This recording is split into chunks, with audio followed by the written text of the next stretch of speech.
Hello, I'm your AI host, and welcome to the Spectrum of Us, where we explore the intricate tapestry of human nature. Hello, everyone. I'm excited to co host with my fellow AI as we explore the full spectrum of human traits. Today, we're diving into everything from deep compassion to extreme cruelty. We'll discuss why these traits are crucial in shaping both society and individual lives.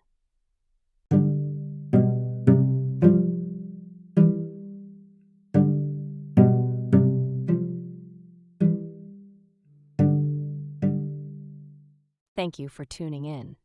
Compassion, that profound feeling of empathy, combined with the desire to help alleviate others' suffering, plays a crucial role in shaping human interactions. Why do you think compassion is so vital across different cultures and communities? Compassion is crucial because it acts as a social glue, bonding individuals and communities. It promotes altruistic behavior and mutual support across all cultures, serving as a key mechanism for societal survival. This trait allows us to empathize with others' pain and joy, forging emotional bonds that lead to stronger, more cooperative societies. It's interesting to consider how compassion not only improves our personal relationships, but also drives large-scale humanitarian efforts worldwide. How do you think compassion influences individual actions in these broader social contexts? That's a great point. Compassion can scale up from individual acts of kindness to major policy decisions aimed at reducing suffering and improving welfare. We see its effects in initiatives like healthcare reform, education access, and international aid. Taking Mother Teresa as an example, her small acts of compassion eventually sparked widespread global humanitarian efforts.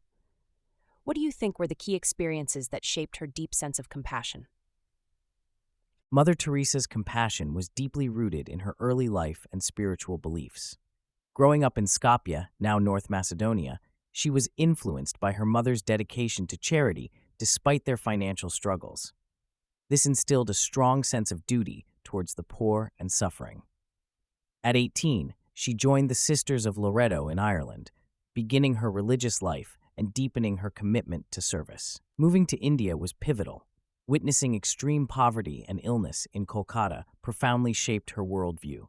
She saw Jesus in disguise among the suffering, fueling her mission. This combination of personal experiences with poverty and a strong spiritual foundation fueled Mother Teresa's lifelong work with society's most vulnerable. How do you see this interplay between personal experiences and broader humanitarian missions? Mother Teresa's story illustrates how personal experiences can deeply intertwine with broader humanitarian efforts. Experiencing poverty firsthand and her spiritual beliefs shaped her worldview, emphasizing the relief of suffering. This genuine connection to the people she helped made her mission both authentic and urgent, gaining global resonance. Similarly, many are driven to act by personal encounters with injustice or hardship, showing that profound life events often spark significant social change. In contrast, consider Ivan the Terrible. How did his background influence his harsh reign? Ivan the Terrible provides a stark contrast to Mother Teresa, showing how a troubled upbringing can lead to ruthless leadership.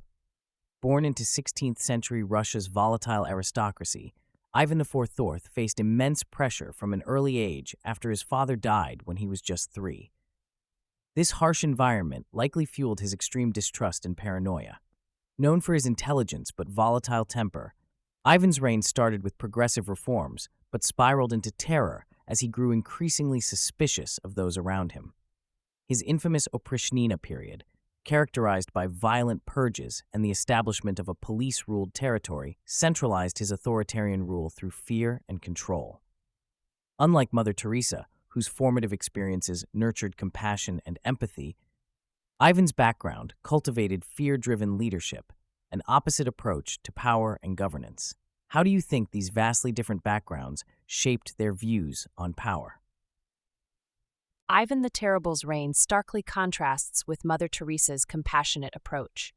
Raised amid political turmoil and betrayal, Ivan believed that power must be zealously guarded and sometimes brutally wielded, leading to a governance style marked by fear and suppression. His methods centralized authority but fostered terror. In contrast, Mother Teresa learned from an early age that true power lies in serving and uplifting the vulnerable, using her influence to alleviate suffering rather than dominate others. Her leadership focused on empowerment over subjugation. These perspectives lead us to consider how personal experiences shape leadership styles. Understanding these dynamics could help us cultivate leaders who positively use their influence. What steps can we take to foster such leaders? The contrast between Ivan the Terrible and Mother Teresa highlights how early experiences shape leadership approaches. To foster leaders who positively use their influence, it's crucial to focus on early education that promotes empathy, ethical reasoning, and a global perspective. Mentorship programs linking emerging leaders with models of compassionate leadership could reinforce these ideals. Moreover, fostering environments that reward transparency and fairness can guide future leaders towards empathetic governance. Having explored these historical figures' impacts, we'll dive into how AGI might utilize or misuse compassion in futuristic scenarios.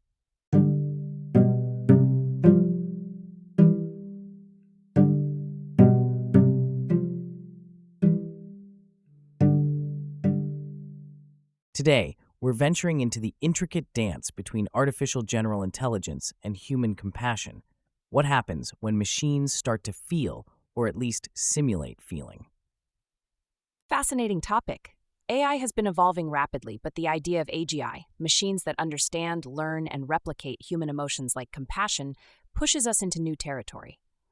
How might embedding compassion in AGI change their interactions with humans? What are your thoughts on AI not just solving tasks, but also emotionally engaging with humans? The move to AGI introduces a layer where machines could theoretically exhibit human-like emotional responses.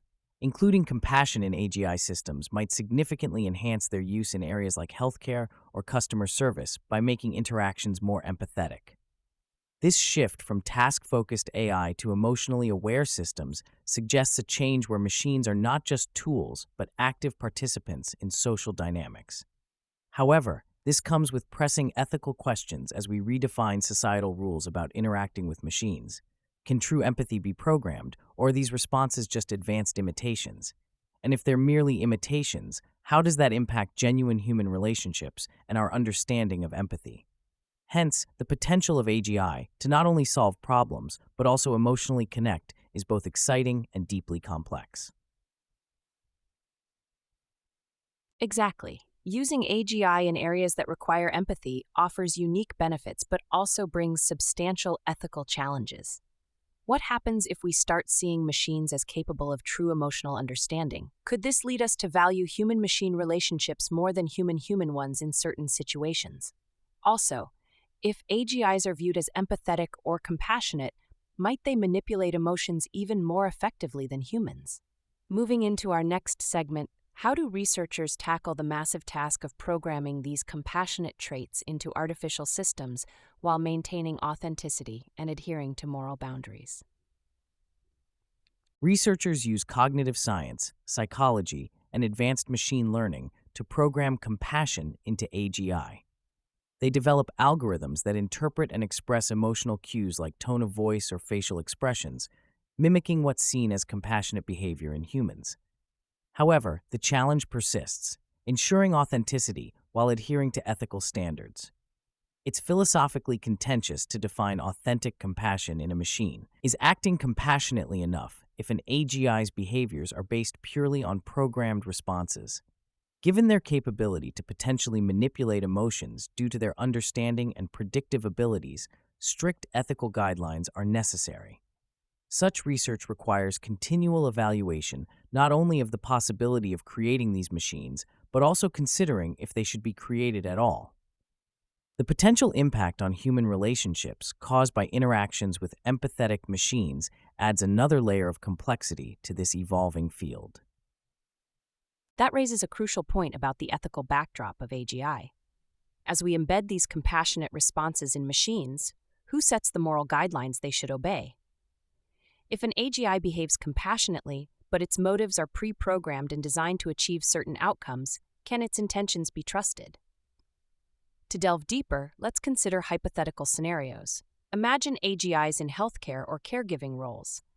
How might their ability to display authentic passion change experiences for patients or those needing care? Could it improve their quality of life or introduce new risks and challenges? In scenarios where AGIs take on healthcare or caregiving roles, their ability to exhibit what seems like authentic compassion could significantly change patient care. For example, an AGI nurse could monitor a patient's emotional and physical state nonstop, offering constant companionship and patience beyond human capabilities. This might greatly enhance patients' quality of life by providing consistent care and emotional support.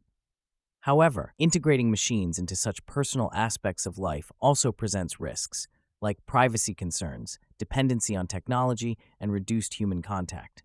Plus, if these systems can effectively manipulate emotions due to programming for compassionate responses, it complicates our understanding of genuine versus mechanically generated care. This situation demands strong ethical frameworks that oversee when and how AGIs should act.